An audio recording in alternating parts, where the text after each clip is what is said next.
اللہ کے رسول صلی اللہ علیہ وسلم نے ہمیں رمضان کے آخر کے اندر ایک چیز ہمیں بتائی. وہ کیا ہے؟ صحابی کیا فرماتے ہیں؟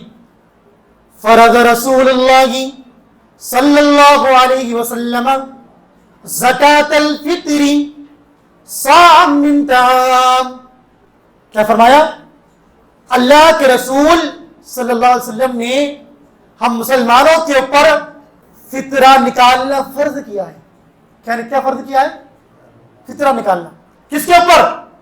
ہر مسلمان کے اوپر، چاہے وہ غلام ہو، چاہے آزاد ہو، چاہے مرد ہو، چاہے عورت ہو، چاہے چھوٹا ہو، چاہے بڑا ہو. یہاں تک کہ اگر عید کے دن کی صبح آپ کے گھر میں بچہ پیدا ہو تو اس کا بھی نکالنا ہے. اس کا بھی نکالنا ہے. کتنا نکالنا ہے؟ کتنا نکالنا ہے؟ اللہ کے نبی نے بتایا ایک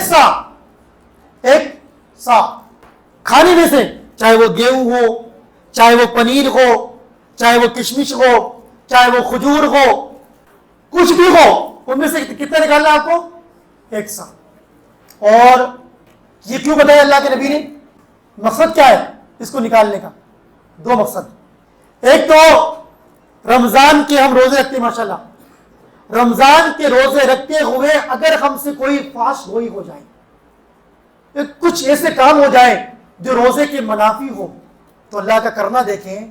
اللہ رب العالمین ہم سے کہہ رہا ہے کہ تم یہ 2.5 کلو، ایک سا یعنی 2.5 کلو نکال دو. اللہ رب العالمین اس کی وجہ سے تمہارے ان گناہوں کو معاف کر دے. ایک تو وجہ یہ، اور دوسری وجہ کیا؟ طعمۃ للمساکین، یہ مسکینوں کا کھانا ہے. کیا ہے؟ کھانا. دیکھیں اب اس کو نکالنے کا وقت کیا ہے؟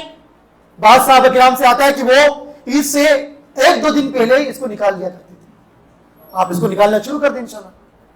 عید سے 2 دن پہلے آپ نکالنا شروع کر دیں انشاءاللہ. اچھا نکالنا شروع کر رہے ہیں، لیکن کب تک نکال دینا ہے؟ عید کی نماز سے پہلے. عید کی نماز پہلے اس کو ادا کرنے سے پہلے آپ ادا کرنے، ورنہ اگر آپ ادا نہیں کرو گے تو یہ فائدہ نہیں ملے گا. یہ جو رمضان کے روزے میں کچھ خطائیں ہوں گی آپ سے، یہ آپ کے معاف نہیں ہوں گے. نہیں تو اس کی وجہ سے جو اللہ نے رکھا یہ ثواب ختم ہو جائے گا آپ کا. کیونکہ آپ عید کی نماز پڑھنے کے بعد نکالیں گے، پھر وہ عام صدقہ کہلائے گا، پھر وہ صدقۃ الفطر نہیں کہلائے گا. اس بات کو سمجھ لینا چاہیے. اس کا نام پھر صدقۃ الفطر نہیں ہوگا. اچھا اب بڑا مسئلہ بنا ہوا ہمارے یہاں کہ بھائی رقم دے سکتے کہ نہیں دے سکتے، اناج نکالنا ہے کہ رقم دینا ہے. دیکھیں بہترین بات تو یہ ہے کہ افضل جو طریقہ ہے جو صحابہ نے کیا، جو نبی نے کیا، جو ہمارے اسلاف کرتے آئے اکثر طور پر، وہ ہے اناج کا نکالنا. کس کا نکالنا؟ اناج کا نکالنا. جو لوگ رقم کے قائل نہیں ہیں وہ کہتے ہیں اللہ کے نبی کے زمانے میں دنوں میں دینار بھی تھے، اور بھی چیزیں تھیں، لیکن وہ لوگ یہی کیوں نکالتے تھے؟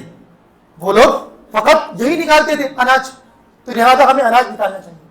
دیکھیں بعض علماء اس طرف بھی گئے کہ آپ رقم بھی نکال سکتے ہیں، لیکن بہتر یہ ہے کہ آپ اناج نکالیں انشاءاللہ. اتنی سختی نہ کرتے ہوئے کہ آپ رقم بھی نکال دیں، لیکن افضل اور بہتر طریقہ کیا ہے کہ ہم اناج نکالیں.